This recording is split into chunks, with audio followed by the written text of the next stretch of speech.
Okay, today's book is A Portrait of an Artist as a Young Man by James Joyce. This is the first thing I've actually read by James Joyce. I've heard a lot about him, but I was really impressed. I really like this book, and to put it very simply, the book is about a young man in Ireland who is faced with a bunch of different ideas, and he has to kind of figure out his way. And as the book progresses, James Joyce's style is very stream of consciousness, might be the best way to describe it. His thoughts become more profound.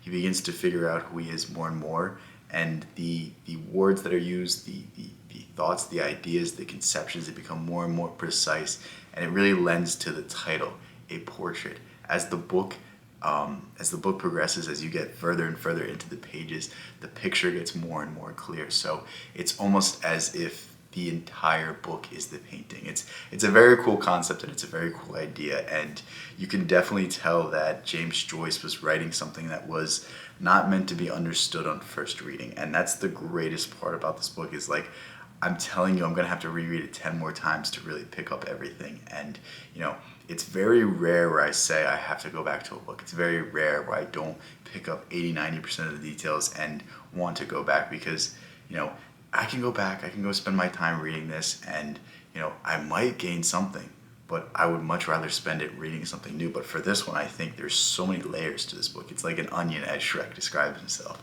But there's some interesting parts of the book. Something that I found very interesting is the way that James Joyce uses names. For example, there's Stephen Daedalus, and Daedalus is the craftsman in Greek mythology that creates the labyrinth, who creates the wings. Icarus flew too close to the sun. That's that story, and it's very interesting because it shows the nature of the protagonist's actual mind. He's a craftsman, he's a wordsmith, he's a great writer, he's a great poet, he's a great mind, and it really kind of gives you a little bit more to his character if you understand that context. There's also characters named after, there's someone named Dante, there's, other names that you'll recognize, and it's very cool how he puts people who have influenced him, he puts names in there, and it's very intentional. And that's some of the coolest part about James Joyce's writing, is that everything is there for a reason. There's a reason that he chooses certain beliefs to profess. There's a reason that there's certain lessons that he harkens in on when he's at school and he's learning from the pastor and the priest. There's reasons why there's certain ideologies that are being pushed that are confusing Stephen, that are getting in his head, and he doesn't really necessarily agree with. There's certain things in this book that give you a piece of James Joyce's soul, and you really learn a lot about James Joyce through reading this novel, because I can't remember who said it, but someone said that an author doesn't see themselves in one of their characters, they see themselves in all of their characters. So you can see a lot of the things that have influenced him, and the core of the book is a man growing up in an Irish Catholic society and not really wanting to conform, not really wanting to go with the dogmatism, not really agreeing with some of the messaging, and not really agreeing with some of the hypocritical messages of it. And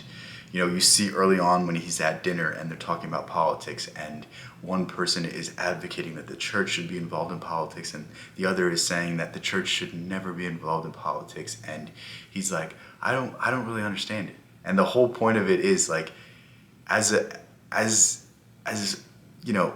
objective individual, you shouldn't understand it. It doesn't make any sense. And it's really cool, the social commentary that goes on, because even if you're vehemently in support of an opinion, even if you vehemently agree with it, James Joyce is going to make you think twice of it. And that's really what you have to appreciate about the commentary, because it's one thing for me to tell you my politics. It's another for me to be a conscientious objector, just observe it and understand, like, what, maybe this is weird. Maybe this doesn't quite make sense. Maybe I need to soften my position here. And that's what really is interesting about this, because the entire book is about a young man questioning his faith, a young man questioning ideals, a young man questioning what it is to be a man, and what his duty is as a man. And it's a very, I don't know if there's an answer. And that's the thing about this. It doesn't need to be an answer. And that's kind of what he figures out by the end of it. But again, this book is so well crafted.